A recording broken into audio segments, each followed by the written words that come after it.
The dust swirled in golden eddies across the weathered boardwalk as Bridget Morrison stepped off the stagecoach, her face half hidden beneath a wide-brimmed hat that had seen better days. Cherry Creek, Nevada wasn't much to look at, a handful of buildings strung along a single dirt road, but after 3 weeks of grueling travel from Boston, it might as well have been the promised land.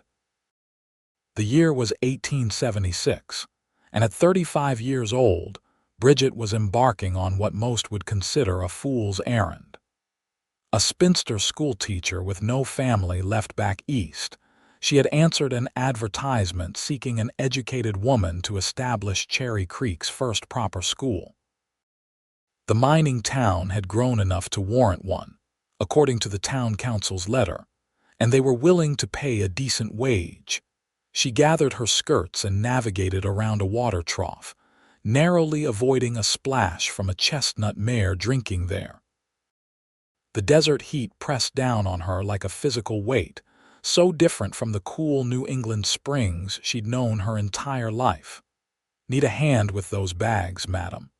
The voice was deep and carried a hint of amusement. Bridget turned to find herself staring at a broad chest clad in a faded blue shirt. She lifted her gaze to meet eyes the color of storm clouds under the brim of a well-worn Stetson.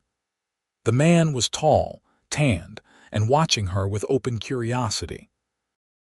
"I can manage, thank you," she replied, tightening her grip on her carpetbag.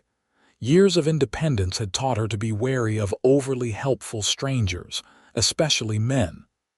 "Suit yourself," he said with a slight shrug. "But the hotel's at the other end of town, and that bag looks mighty heavy." Bridget hesitated. Her arm was already aching from the weight of the carpetbag, and her trunk still sat on the stagecoach platform waiting to be claimed. "I'm Mitch Donovan," he added, touching the brim of his hat. "I run the cattle operation outside of town." "You must be Miss Morrison, the new schoolteacher." Her eyebrows rose in surprise. "Word travels fast. In Cherry Creek, a whisper at dawn is old news by supper." His smile revealed a dimple in his right cheek. "We've been expecting you for 2 weeks." "The stage was delayed in Carson City," she explained, reluctantly relinquishing her carpetbag when he reached for it. "Thank you, Mr. Donovan. Most folks just call me Mitch." He hefted her trunk onto his shoulder with an ease that spoke of years of physical labor. "Mayor Taylor asked me to keep an eye out for your arrival. He's tied up with some business at the mine today." They walked in silence for several paces, Bridget matching his long strides as best she could while observing the town. Cherry Creek was clearly prospering. New construction stood alongside older establishments, and the steady flow of people suggested a bustling economy. "How many children will I be teaching?" she asked, thinking of the small schoolhouse she'd left behind in Massachusetts. "About 20, ranging from 5 to 16, Mitch replied. "Some of the older boys only come when their fathers don't need them at the mines or ranches, but the town's growing. The school building's nearly finished, just needs some furnishings, which should arrive on next week's freight wagon. And my accommodations. There's a small house behind the schoolhouse. It's modest but clean. Until it's ready, Mayor Taylor's arranged for you to stay at the hotel." They stopped in front of a 2-story building with Cherry Creek Hotel painted in fading letters across its facade. Mitch set her trunk down by the entrance and handed her the carpetbag. "I'd be happy to show you around town once you've settled in," he offered.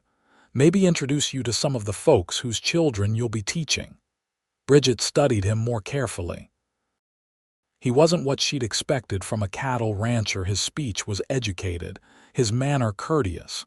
Yet there was unmistakable strength in his frame, and his hands bore the calluses of hard work. "That's very kind, Mr. Donovan." "Mitch," he corrected. "Mitch," she conceded. "But I'm quite tired from the journey. Perhaps tomorrow." "Tomorrow it is," he agreed easily. I'll come by around noon if that suits you." Before she could respond, a commotion further down the street caught their attention. A horse was rearing in front of the general store, its rider struggling to maintain control while a group of miners scattered to avoid the flashing hooves. "Excuse me," Mitch said, immediately striding toward the disturbance. Bridget watched as he approached the panicked horse, speaking low and moving slowly. Within moments, he had a hand on the animal's bridle, steadying it while addressing the young rider. Whatever he said seemed to calm both horse and human, and the tension in the street dissipated. There was something about him that intrigued her, a quiet confidence, an easy authority that seemed natural rather than imposed. But Bridget hadn't come to Cherry Creek for romantic entanglements. She'd left those dreams behind long ago, buried them along with her parents and younger brother. At 35, she was here for a purpose: to build a life on her own terms, to contribute something meaningful to a growing community. She turned and entered the hotel, ready to begin her new life in the West. The next morning, Bridget woke to unfamiliar sounds: the clatter of wagons, the occasional shout, the distant ring of a hammer on metal. Her room at the hotel was small but clean, with simple furnishings and a window overlooking the main street. After washing and dressing in a practical brown skirt and cream shirtwaist, she ventured downstairs for breakfast.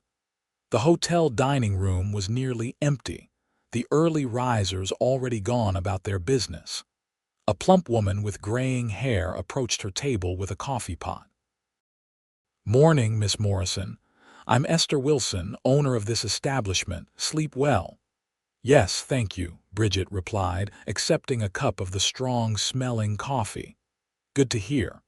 We're all mighty pleased to have a proper teacher in town. My grandson Tommy's eager to start school, can't stop talking about it." "How old is Tommy?" "8, and too smart for his own good." Esther chuckled. "What can I get you for breakfast? We've got eggs, bacon, and flapjacks this morning."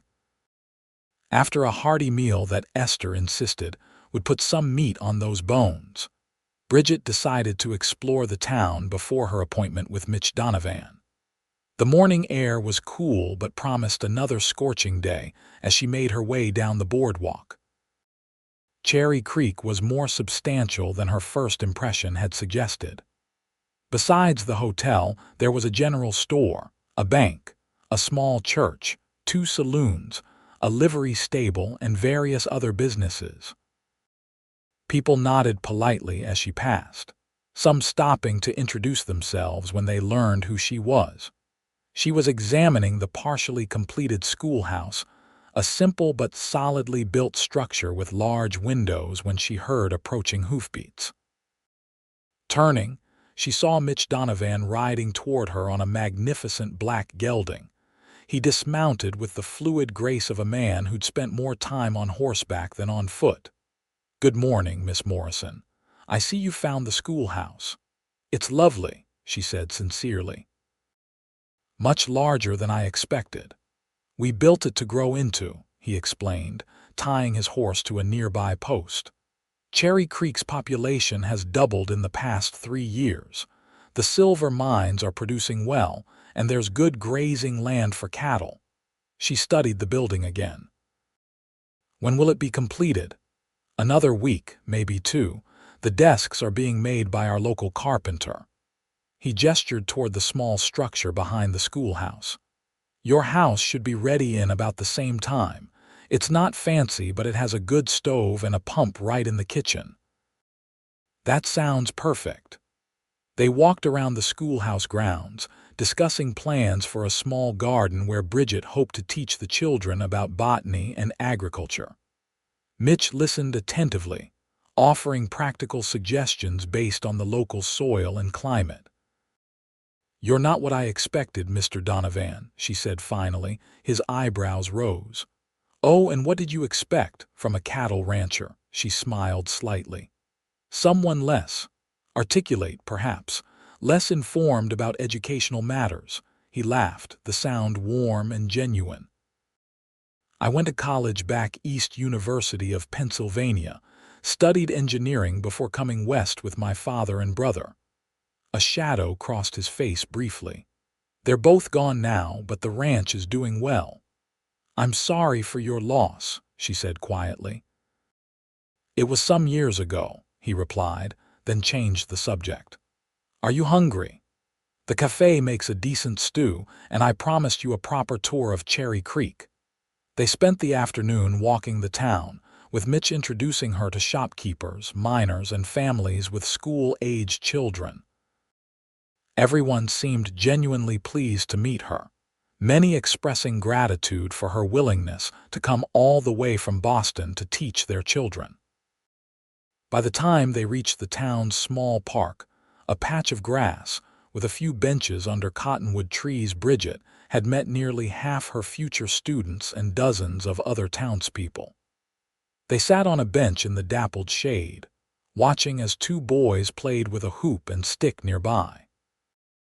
May I ask you something personal? Mitch said suddenly. Bridget tensed slightly. You may ask. I don't promise to answer. Fair enough. He studied her for a moment. What brings a woman like you all the way from Boston to a place like Cherry Creek? You're obviously well-educated, cultured. There must be better teaching positions back east. She considered deflecting the question, but found herself wanting to answer honestly. My parents died within months of each other 2 years ago. My younger brother passed in the war. There was nothing keeping me in Boston except memories, and those weren't always happy ones. I'm sorry to hear that. It's all right, she said, smoothing her skirt. I saw the advertisement for a teacher here, and it seemed like an opportunity for a fresh start. At my age, those don't come along very often. Your age? He asked, looking genuinely puzzled. I'm 35, Mr. Donovan, practically ancient by some standards, he smiled. Out here, we judge people by their mettle, not their birthdays. A comfortable silence fell between them as they watched the boys play. One of them, a tow-headed lad of about 7, waved enthusiastically when he noticed them. That's Billy Taylor, the mayor's youngest, Mitch explained. Smart as a whip but prone to mischief. The best students often are, Bridget replied with a smile. As the sun began its descent toward the mountains, Mitch escorted her back to the hotel. At the entrance, he removed his hat and held it against his chest. Thank you for the tour, she said. It was most informative. My pleasure. He hesitated, then added, There's a social at the church Saturday evening. Nothing fancy, just some music, dancing, and food. Would you consider attending with me? It would be a good opportunity to meet more of the townspeople. Bridget had intended to keep her distance, to establish herself as the respectable schoolteacher without entanglements. But there was something about Mitch Donovan that made her curious, and the invitation was perfectly proper. That would be nice, she heard herself say. Thank you. His smile brightened his entire face. Excellent. I'll call for you at 7. She watched him walk to his horse, swing effortlessly into the saddle, and ride away with a final tip of his hat in her direction. For the first time since arriving in Cherry Creek, she found herself wondering if her decision to come west might lead to more than just professional fulfillment. Over the next few days, Bridget divided her time between preparing lesson plans and observing the progress on the schoolhouse. Mayor Taylor, a robust man with an impressive mustache, provided her with a list of expected students and their approximate ages. The town council had ordered textbooks and supplies from San Francisco, but until they arrived, she would need to be creative. By Friday, the schoolhouse was nearly complete, lacking only the desks and a proper blackboard. Bridget stood in the empty main room, imagining it filled with children eager to learn. The sound of hammering from her future residence behind the school provided a rhythmic accompaniment to her thoughts. A knock at the open doorway startled her.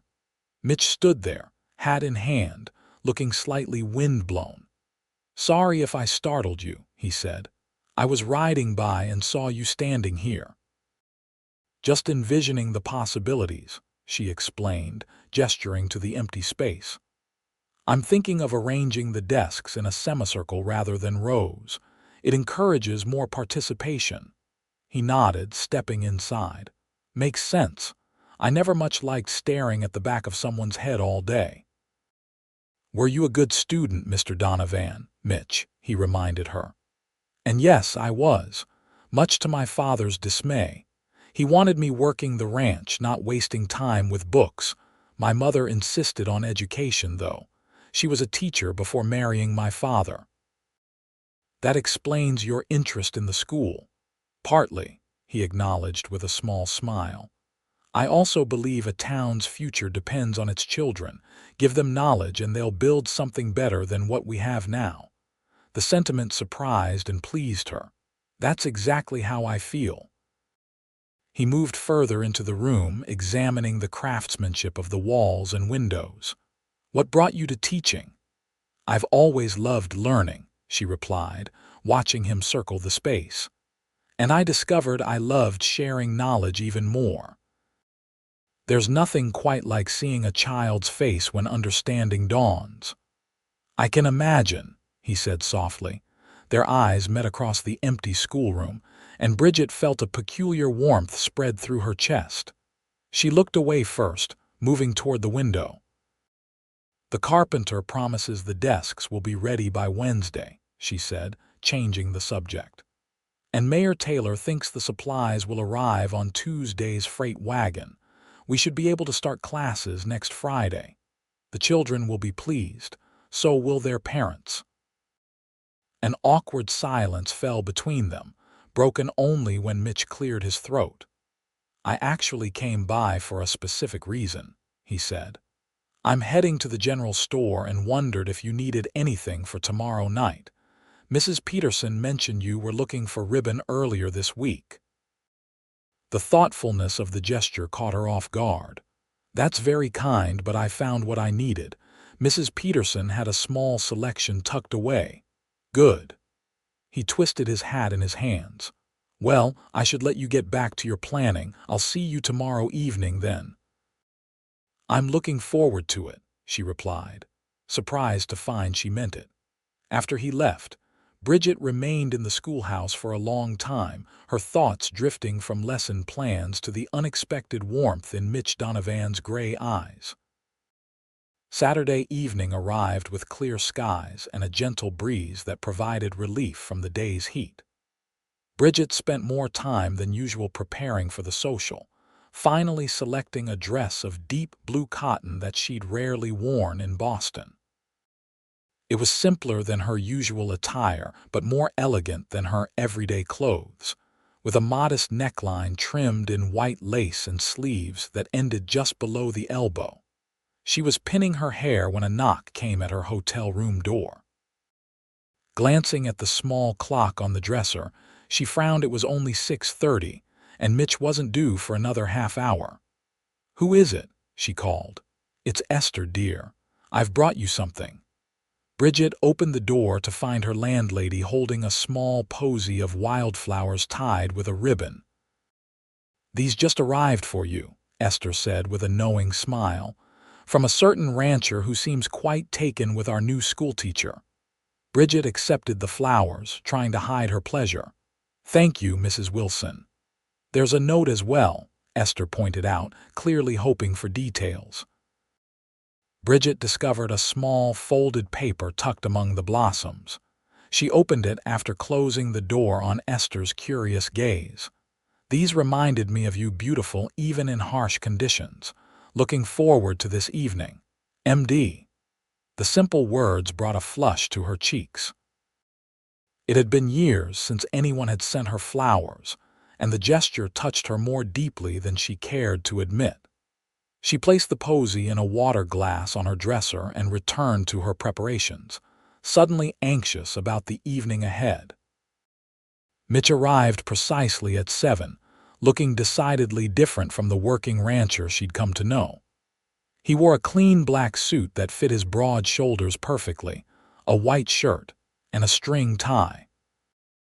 His hair was neatly combed, though a rebellious lock still fell across his forehead, and he'd clearly made a careful effort with his shaving.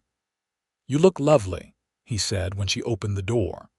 "Thank you for the flowers," she replied, momentarily flustered by the admiration in his gaze. "They're beautiful."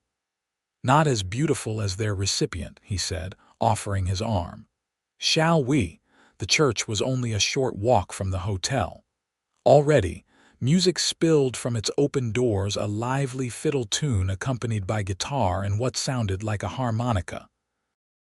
Paper lanterns hung from the trees surrounding the building, casting a warm glow over the gathering crowd. Inside, the pews had been pushed back against the walls to create space for dancing. Tables laden with food lined one side of the room, and children darted between the adults, their excitement palpable. Bridget recognized many faces from her tour of the town, and hands reached out to welcome her as Mitch guided her through the crowd. Mayor Taylor approached, his wife on his arm. "Miss Morrison, so glad you could join us. I see you found our most eligible bachelor as an escort." Mitch laughed good-naturedly. "Don't go giving her the wrong idea, Harold. I'm just being neighborly." Of course," the mayor replied with a wink to his wife. "Martha's been working on a quilt for your living quarters, Miss Morrison. Should be ready by the time you move in." "That's incredibly generous," Bridget said, touched by the thoughtfulness. "Thank you, Mrs. Taylor." "It's our pleasure, dear," Martha Taylor replied. "We're all so grateful you've come to teach our children." Throughout the evening, Bridget was introduced to more townspeople, each offering some welcome or assistance. The women invited her to sewing circles and Sunday dinners. The men assured her they would help with any repairs or heavy lifting needed at the school. By the time the dancing began in earnest, she felt a sense of belonging she hadn't experienced in years. "May I have this dance?" Mitch asked as the musicians struck up a waltz. She hesitated only briefly before placing her hand in his. "I should warn you, it's been some time since I've danced." "Don't worry," he said, leading her to the center of the floor. "I'm not particularly graceful myself," but he was being modest. His hand at her waist was firm but gentle, guiding her through the steps with unexpected skill. They moved together as if they'd danced 100 times before, finding a rhythm that felt natural and easy. "You dance very well for a man who spends his days on horseback," Bridget observed as they circled the floor. "My mother insisted her sons learn proper social graces," he replied. "She hired a dancing master from San Francisco to teach us when I was 14. My brother and I complained bitterly at the time, but I've been grateful ever since." "Your brother, is he also in Cherry Creek?" A shadow crossed Mitch's face. "James died in '68, pneumonia." "I'm sorry," she said softly, remembering that he had mentioned losing his family. "You must miss him." "Every day," he admitted. "But he'd be pleased to see how the ranch has grown, and he'd definitely approve of Cherry Creek getting a proper school. He always said education was the future of the West." The music changed to a livelier tune, and they joined a circle dance that had everyone laughing as they skipped and turned.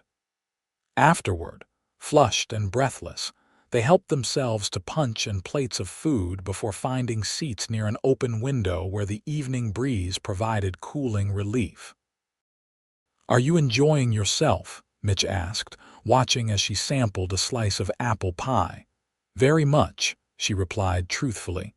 "Everyone has been so welcoming. Cherry Creek may be small, but it has a big heart." He leaned back slightly, observing her with those thoughtful gray eyes. "You know, when the council first proposed bringing in a teacher from back east, some folks were skeptical. They worried we'd get some prim spinster who'd look down her nose at our rough ways." Bridget raised an eyebrow. "And am I not prim enough for their tastes?" he laughed. "You're perfect." You have dignity without condescension, and kindness without being overly sentimental. The children will respect you, and so do their parents." The compliment warmed her more than she wanted to admit.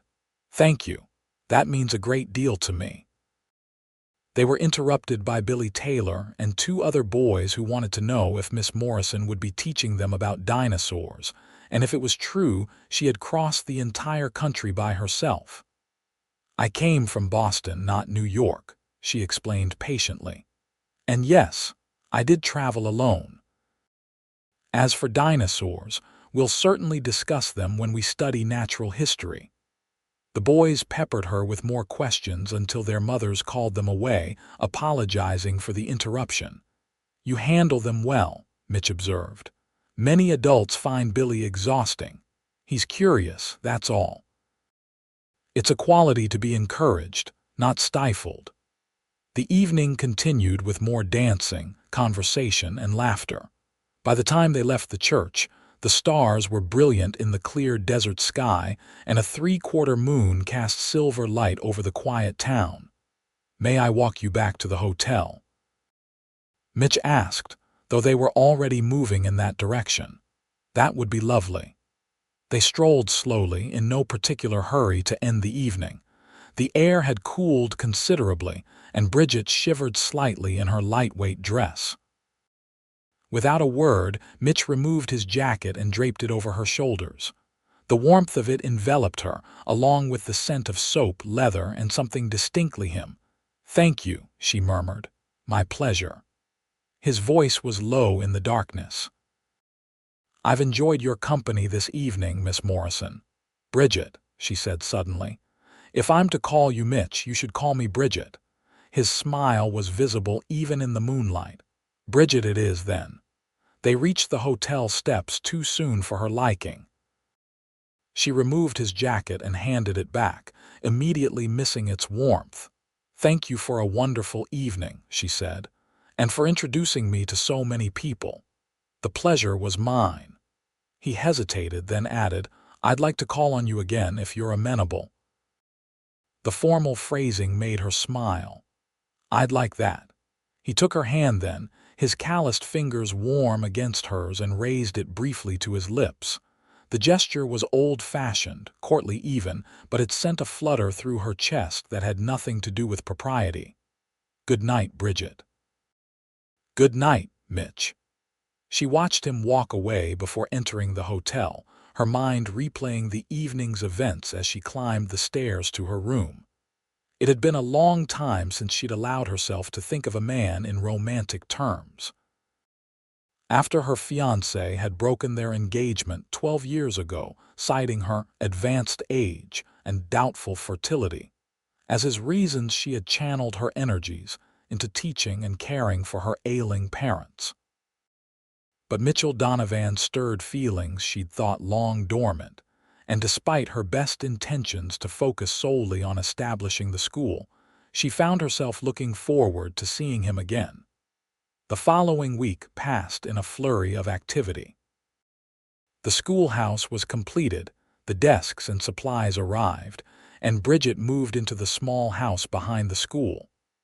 It was indeed modest, just 2 rooms, a bedroom and a combination kitchen/sitting room, but it was clean, solid, and hers. Martha Taylor's quilt brightened the narrow bed, and several other women from town contributed curtains, dishes, and small comforts to make the space homey. Mitch visited daily, sometimes helping with the arrangement of desks or the unpacking of books, other times simply bringing fresh wildflowers or news from around town. They settled into an easy friendship, though the attraction between them hummed beneath the surface of every conversation. On Thursday evening, the night before the school was to officially open, Bridget sat at the small table in her new home, reviewing her lesson plans one final time. A knock at the door interrupted her concentration. "Come in," she called, expecting Esther Wilson, who had promised to drop off some freshly baked bread. Instead, Mitch entered carrying a small wooden box. "Hope I'm not disturbing you." "Not at all," she said, setting aside her papers. "Just preparing for tomorrow." "Nervous?" he asked, placing the box on the table. "A little," she admitted. "First impressions matter. The children already adore you and the parents think you walk on water." He smiled at her dubious expression. "It's true. You're the talk of the town in the best possible way." "Well, that's a relief." She nodded toward the box. "What's this?" "A small welcome gift for your classroom." Curious, she opened the box to find a beautifully crafted brass bell, its handle wrapped in smooth leather. "It's lovely," she breathed, lifting it carefully. The bell produced a clear, sweet tone when she gently rang it. "Every proper school needs a bell," he said, clearly pleased by her reaction. "I had it ordered from San Francisco months ago, hoping our new teacher would appreciate it. It's perfect. Thank you." She placed the bell back in its box, deeply touched by his thoughtfulness. He moved to the window, looking out at the schoolhouse now silvered by moonlight. "Hard to believe this was just an empty plot of land a few months ago. Now we have a school and a teacher. Cherry Creek is growing up." "It's a special place," she agreed, joining him at the window. "I've only been here a short time, but it already feels like home." "I'm glad to hear that." He turned to face her, his expression serious. "I was worried you might find it too primitive after Boston." "Boston was civilization without heart," she said softly. "This may be a frontier town, but it has something Boston lacked: genuine community." They stood close enough that she could see the flecks of blue in his gray eyes, close enough to feel the warmth radiating from his body. "Bridget," he began, his voice lower than usual. "I know you've only been here a few weeks, but Another knock at the door interrupted whatever he had been about to say. They stepped apart as Esther Wilson's voice called out, "Miss Morrison, I've brought that bread I promised." Mitch ran a hand through his hair, looking both frustrated and amused.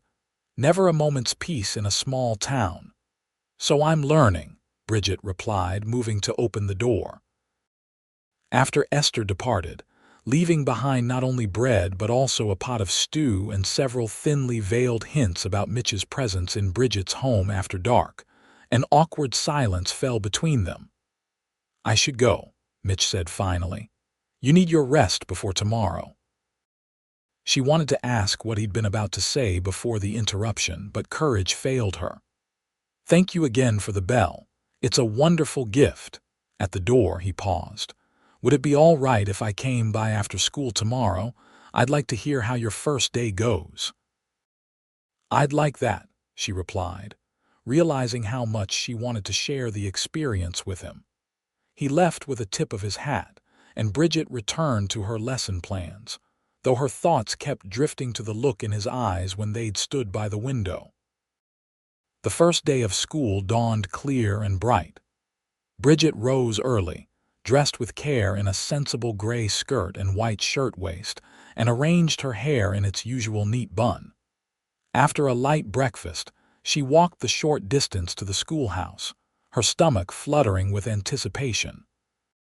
The new bell, mounted above the schoolhouse door, rang out across Cherry Creek at precisely 8 o'clock. Within minutes, children began arriving, some alone, others accompanied by parents eager to meet the teacher and see the new school. By 8:30, all 23 students were seated at their desks, wide-eyed and expectant. "Good morning," Bridget said, surveying the mix of ages and backgrounds before her. "I'm Miss Morrison, and I'm delighted to be your teacher." The day passed in a whirlwind of assessments, introductions, and establishing routines. The children, while lively, were generally well-behaved and eager to learn. By the time she rang the bell to end the school day, Bridget felt a profound sense of satisfaction. This was exactly where she was meant to be. As the last student departed with a shy wave, she began organizing materials for the next day. The sound of boots on the wooden floor made her look up to find Mitch standing in the doorway, hat in hand. "How was your first day, Miss Morrison?" he asked, his expression warm. "Wonderful," she replied honestly. "Exhausting, but wonderful. The children couldn't stop talking about you when they ran past the general store," he said, stepping inside. "Billy Taylor said you know more about everything than anyone he's ever met." She laughed. Billy has a flair for the dramatic. True, but the sentiment was echoed by several others. He glanced around the now empty classroom.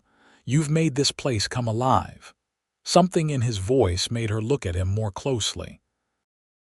There was admiration in his eyes, yes, but something deeper too, something that made her heart beat a little faster. "Would you care to join me for dinner?" he asked suddenly. "To celebrate your successful first day.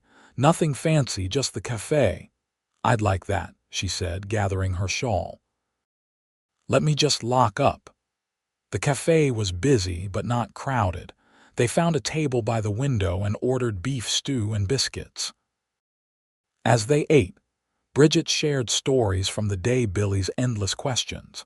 A shy girl named Emma who revealed a talent for mathematics. The challenges of teaching children of such varying ages and abilities. Mitch listened attentively, asking thoughtful questions and offering insights about the children he knew from town. As the meal progressed, their conversation shifted to more personal topics: his ranch, her life in Boston, books they had both read, dreams they still harbored. "May I ask you something personal?" he said as they lingered over coffee. The question echoed their earlier conversation in the park. "You may ask," she replied, the same slight smile playing at her lips. "What really brought you all the way from Boston to Cherry Creek?" Teaching positions must be plentiful back east, and family connections important to someone like you. She considered deflecting again, but found herself wanting him to understand. "After my parents died, there was nothing left for me in Boston except memories and well-meaning friends who pitied the spinster schoolteacher with no prospects."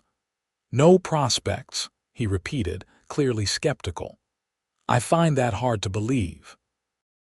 At 35, most women in Boston society are long married with nearly grown children, she explained. "Those who aren't are considered unfortunate." "That seems narrow-minded." "It is," she agreed, "but it's reality. I was engaged once, years ago. Edward decided I was too old to give him the large family he wanted and broke our engagement." The words still carried a sting, though the deep pain had faded with time. Mitch's expression darkened. "Sounds like you had a fortunate escape from a fool," he said bluntly. His indignation on her behalf was oddly comforting. In retrospect, yes, but at the time it was humiliating. And he wasn't entirely wrong at 35. "I'm beyond the usual childbearing years." "Says who?" Mitch challenged. "My mother had my youngest sister at 42. Healthy as a horse, both of them." Bridget smiled at his vehemence. "Nevertheless, when I saw the advertisement for Cherry Creek, it seemed like divine providence. A chance to use my skills where they're truly needed, in a place where I might be valued for more than my marital status." "You are valued here," he said softly. "Very much so." Their eyes met across the table, and something unspoken passed between them, recognition, perhaps, of shared loneliness, of possibilities neither had expected to find. The moment was broken when the cafe owner approached to refill their coffee cups and chat about the new school. By the time they left, the sun was setting, painting the western sky in brilliant oranges and pinks. Mitch walked her home, their pace unhurried despite the cooling air. Outside her door they paused. "Thank you for dinner," Bridget said. "It was lovely to have someone to share the day with. The pleasure was mine." He hesitated, then added, "I meant what I said earlier. You are valued here, Bridget. By the town, by the children." He paused, his eyes holding hers. "And by me." Before she could respond, he leaned forward and pressed a gentle kiss to her cheek, his lips warm against her skin. "Good night." She watched him walk away, her fingertips touching the spot where his lips had been, a smile spreading across her face despite her best efforts to remain composed. Over the next few weeks, Cherry Creek settled into a rhythm centered around the school. Bridget established herself as a fair but firm teacher, respected by students and parents alike. Her methods were sometimes unconventional, taking the children on nature walks to study local plants and wildlife, using real-world problems to teach mathematics, but the results spoke for themselves. Even the older boys who attended sporadically were engaged and learning. Her relationship with Mitch evolved as well, deepening beyond mere friendship, though neither had put a name to what was growing between them. They spent most evenings together, sometimes with others from town, often just the two of them. He brought her books from his personal library, shared meals at her small table, and told her stories of his early days in the territory. She found herself looking forward to seeing him each day, missing him when ranch business took him away. One crisp Saturday in late October, Mitch arrived at her door shortly after sunrise, leading 2 saddled horses. "Get dressed for riding," he said without preamble. "I want to show you something." Intrigued, Bridget changed into her practical split riding skirt, scandalous in Boston but necessary in the West, and joined him outside.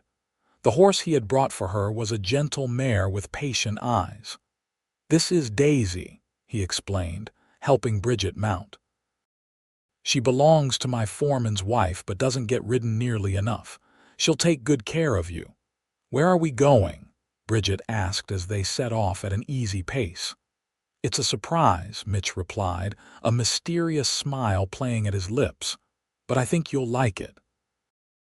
They rode for nearly an hour, leaving the town behind and following a winding trail through scrubland that gradually gave way to scattered pine trees. The air grew cooler as they climbed, and Bridget was grateful for the warm shawl she'd brought. Finally, they emerged onto a small plateau overlooking a vast expanse of valley, mountains rising in the distance, their peaks already dusted with early snow. Below them, a creek, presumably Cherry Creek itself, wound like a silver ribbon through the landscape. "It's breathtaking," Bridget said, dismounting to better appreciate the view. "This is my favorite spot on the ranch," Mitch told her, tying the horses to a nearby tree.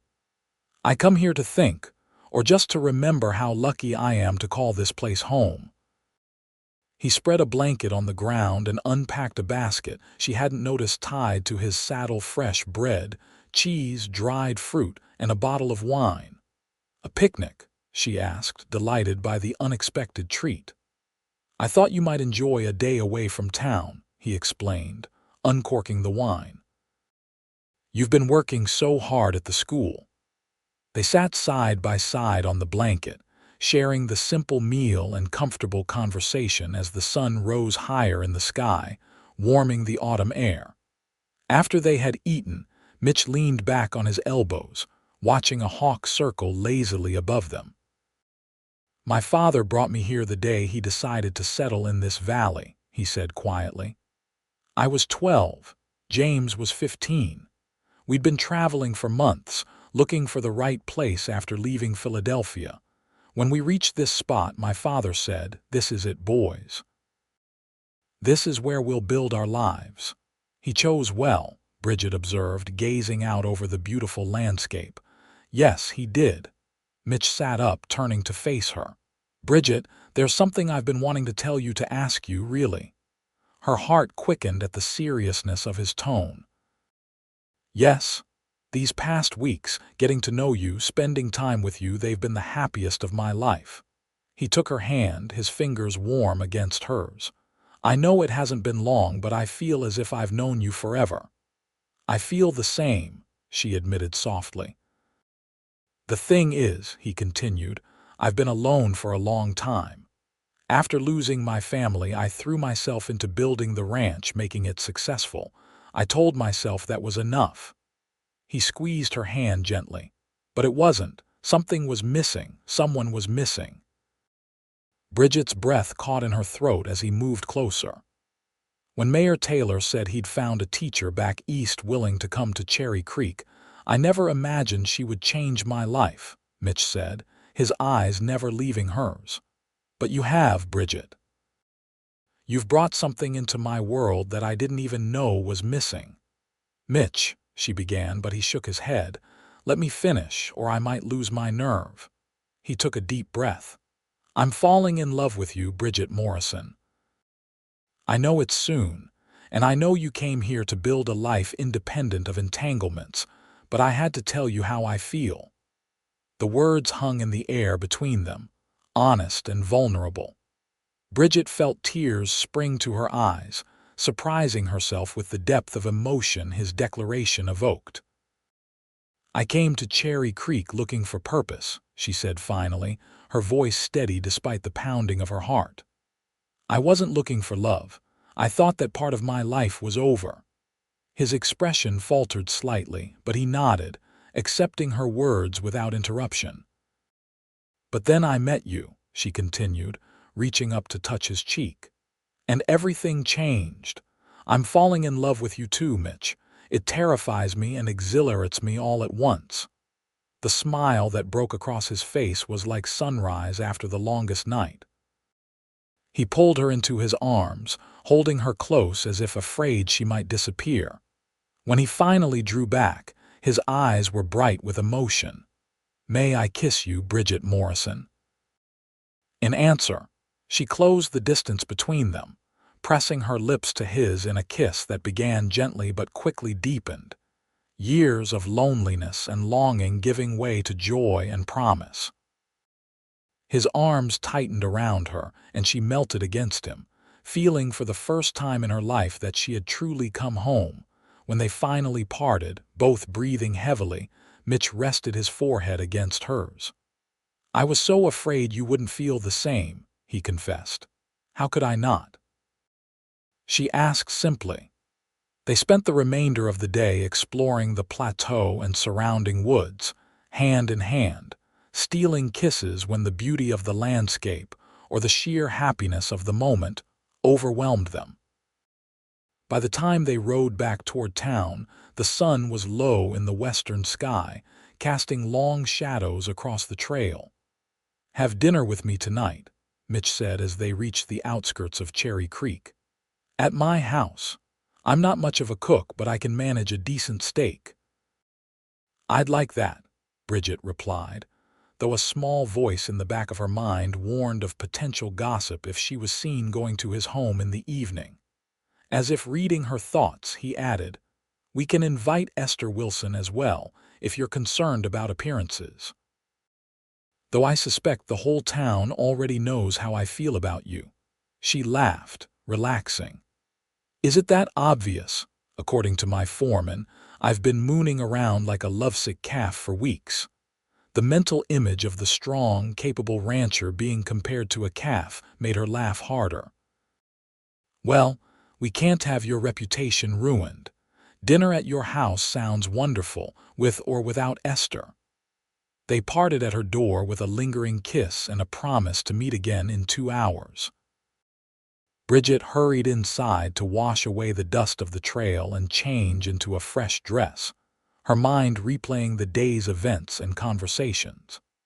For the first time in years, she allowed herself to imagine a future that included not just professional fulfillment but personal happiness as well. Mitch's house was larger than she had expected, a sprawling ranch house set back from the main road leading out of town, surrounded by cottonwood trees and a well-tended garden that must be beautiful in spring. The inside was simply but comfortably furnished, with a large stone fireplace dominating the main room and shelves of books lining one wall. This is lovely, Bridget said as he gave her a tour. So much space for one person. It was built for a family, he explained, a hint of sadness in his voice. My father had grand plans for generations of Donovans to fill these rooms. She squeezed his hand in understanding. It's a home that deserves to be filled with life. Dinner was indeed simple steak, potatoes, and fresh bread, but delicious. They ate by lamplight at a table near the kitchen, discussing the upcoming town council meeting, where Bridget planned to propose expanding the school curriculum to include evening classes for adults who wanted to improve their reading and writing skills. "It's an excellent idea," Mitch said, refilling their wine glasses. "Many of the miners and ranch hands never had proper schooling. They'd jump at the chance to learn from you."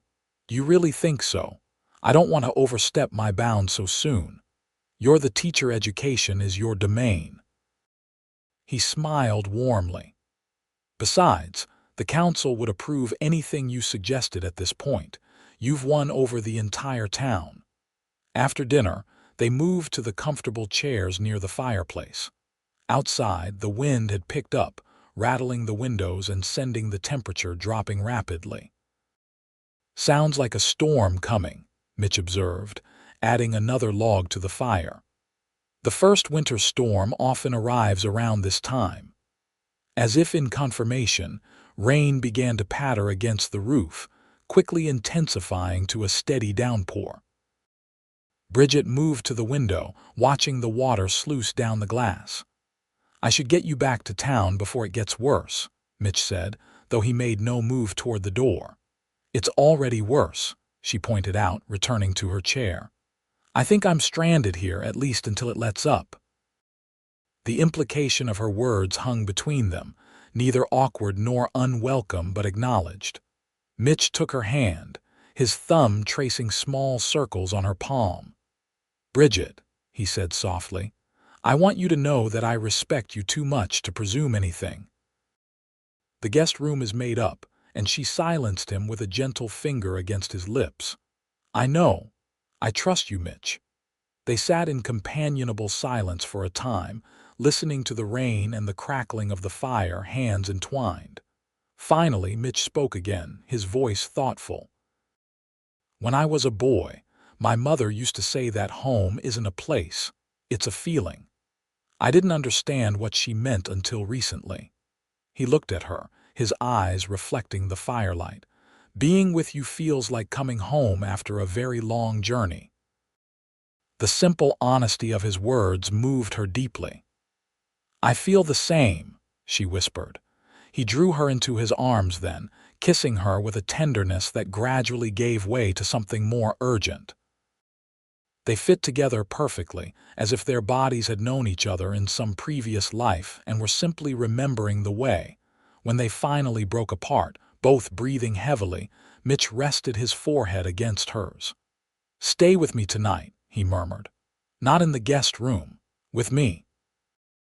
In answer, she kissed him again, pouring into it all the longing and hope she had carried for so long. Much later, lying in his bed with her head on his chest, and his arm wrapped securely around her, Bridget listened to the steady beat of his heart beneath her ear. The storm still raged outside, but within the warm cocoon of blankets and shared body heat, it seemed distant and unimportant. "What are you thinking?" Mitch asked, his fingers gently combing through her unbound hair. "That I'm happy," she replied honestly. "Truly, deeply happy for the first time in years." He kissed the top of her head. "So am I." "Also," she added, a note of mischief entering her voice, "that Esther Wilson is going to have a field day when I return to town tomorrow morning in yesterday's dress." His laugh rumbled beneath her cheek. "We could always give her something else to talk about." "Oh, and what might that be?" He shifted slightly, turning to face her in the dim light. "Marry me." The words, simple and direct, stole her breath. "Mitch, I mean it, Bridget, I love you. I want to build a life with you, fill this house with laughter and love." His hand cupped her cheek tenderly. "I know it's fast, but when you know, you know.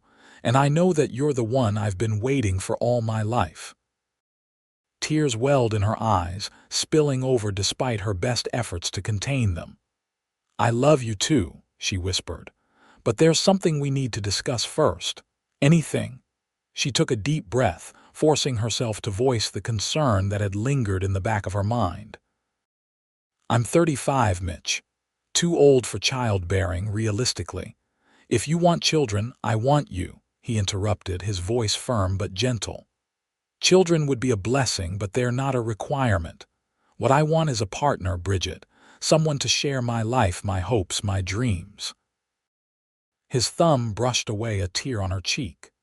"If that includes children someday, wonderful. If not, we'll build our family in other ways." The weight she had carried since Edward's rejection lifted suddenly, leaving her light-headed with relief and joy. "In that case," she said, her voice steady despite the tears still shimmering in her eyes. "Yes, yes, I'll marry you, Mitchell Donovan." His answering smile was bright enough to rival the sun. He kissed her then, a kiss full of promise and future, sealing their commitment to each other as the storm outside began to abate, giving way to the clear light of dawn. The news of their engagement spread through Cherry Creek like wildfire. By noon the next day, it seemed everyone in town had heard and had an opinion overwhelmingly positive. Women stopped Bridget on the street to offer congratulations and advice. Men slapped Mitch on the back and made good-natured jokes about him finally being caught. Mayor Taylor insisted on hosting an engagement party at the town hall the following Saturday, and Martha Taylor immediately began organizing a quilting bee to create a wedding quilt. The children in Bridget's class were equally excited, peppering her with questions about whether she would continue teaching, yes, and if Mr. Donovan would come to school sometimes to talk about ranching, possibly. Through it all, Bridget moved in a state of happy disbelief. Just months ago, she had been a lonely spinster teacher in Boston, resigned to a life of duty without passion. Now she was engaged to a man who loved her completely, surrounded by a community that had embraced her as one of their own. They decided on a December wedding, just before Christmas. "No point in waiting," Mitch said, and Bridget agreed. At their ages, with their certainty about each other, a long engagement seemed unnecessary. The weeks leading up to the wedding passed in a blur of preparations and adjustments. Bridget continued teaching, but now she spent weekends at the ranch, learning about Mitch's business and helping to make the house theirs rather than just his. They decided she would move in after the wedding but continue teaching. Cherry Creek needed its school, and Bridget needed the fulfillment her profession brought her. On their wedding day, snow fell gently outside the church windows, dusting Cherry Creek in a blanket of pristine white. Bridget wore a gown of deep blue velvet, not traditional, perhaps, but perfect for a winter wedding and a bride who had long since abandoned conventional expectations. Esther Wilson had helped her add delicate lace to the collar and cuffs, and Martha Taylor contributed a family veil that transformed the practical schoolteacher into a radiant bride. The church was filled to capacity with townspeople who had come to witness the union of two people who had, individually and together, become integral to their community. When Mitch saw her walking down the aisle, his eyes filled with tears that matched her own. They spoke their vows in clear, strong voices, promising to love, honor, and cherish each other for all the days of their lives. "I now pronounce you husband and wife," the minister declared, and the church erupted in cheers as Mitch gathered Bridget into his arms for a kiss that managed to be both decorous enough for the setting and passionate enough to bring a blush to her cheeks. The celebration afterward lasted well into the night, with music, dancing, and enough food to feed the entire county. As the newlyweds prepared to leave for the ranch, Mayor Taylor raised a final toast. "To Mitchell and Bridget Donovan," he proclaimed, his voice carrying across the crowded room. "May your lives together be as strong as the mountains, as enduring as the land, and as sweet as the love that brought you together." The journey home through the snow-covered landscape was magical, the moon illuminating the white fields and casting blue shadows beneath the trees. Mitch drove the sleigh with one hand, his other arm wrapped securely around his wife, keeping her warm despite the freezing temperature. "Happy, Mrs. Donovan?" he asked as the ranch house came into view, lamplight glowing in the windows where his foreman's wife had prepared for their return.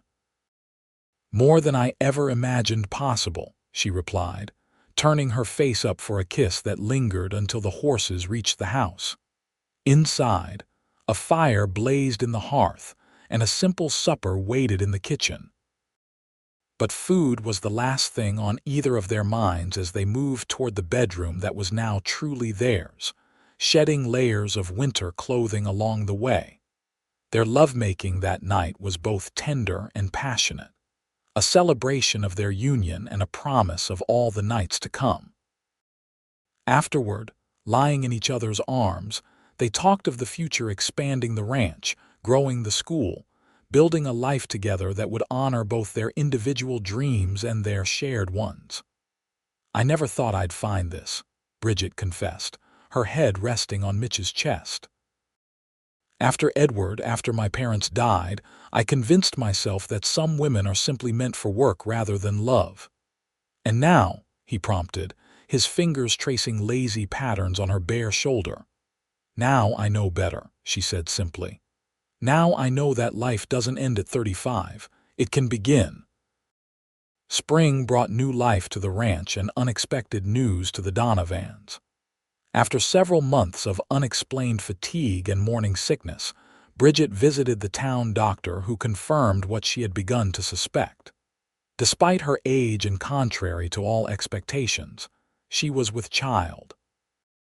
"Are you certain?" she asked Dr. Wilson, Esther's brother-in-law, hardly daring to believe it. "Absolutely," he replied with a kind smile. "You're about 3 months along, Mrs. Donovan. Everything appears healthy, though given your age, I'd advise taking extra care." She hurried home, her mind racing. How would Mitch react? He had meant what he said about not needing children to be happy, she knew that without doubt. But this unexpected blessing. She found him in the barn, repairing a broken stall door. He looked up at her approach, his face breaking into the smile that still made her heart skip a beat after 5 months of marriage. "There's my beautiful wife," he said, setting aside his tools and wiping his hands on a rag. "How was your visit with Doc Wilson?" "Illuminating," she replied, trying to keep her voice steady. "It seems that Cherry Creek is going to have a new resident in about 6 months' time." He stared at her blankly for a moment before understanding dawned. "Bridget," he breathed, closing the distance between them in 2 long strides. "Are you saying we're going to have a baby?" she confirmed, tears of joy spilling down her cheeks. "It seems I'm not too old for childbearing after all." His whoop of delight echoed through the barn, startling the horses. He lifted her off her feet, spinning her in a circle before setting her down gently, suddenly concerned. "Is this all right? Should you be resting?" "What did the doctor say?" Laughing through her tears, Bridget reassured him. "I'm perfectly healthy, just pregnant. Women have been doing this since the beginning of time, you know."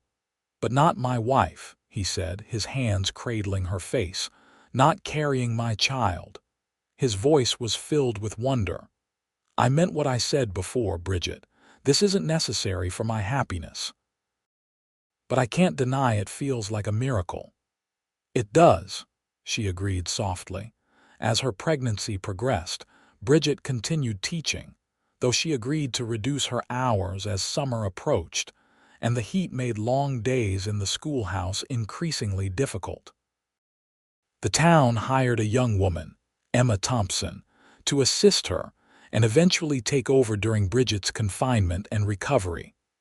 Their son, James Harold Donovan, was born on a crisp October morning just as the sun broke over the mountains. He arrived with a lusty cry and a full head of dark hair, perfectly formed despite his mother's advanced age and the worries that had accompanied the latter months of her pregnancy. "He's beautiful," Mitch whispered, holding his son for the first time, tears streaming unashamedly down his face. Just like his mother, Bridget watched them from the bed, exhausted but radiantly happy.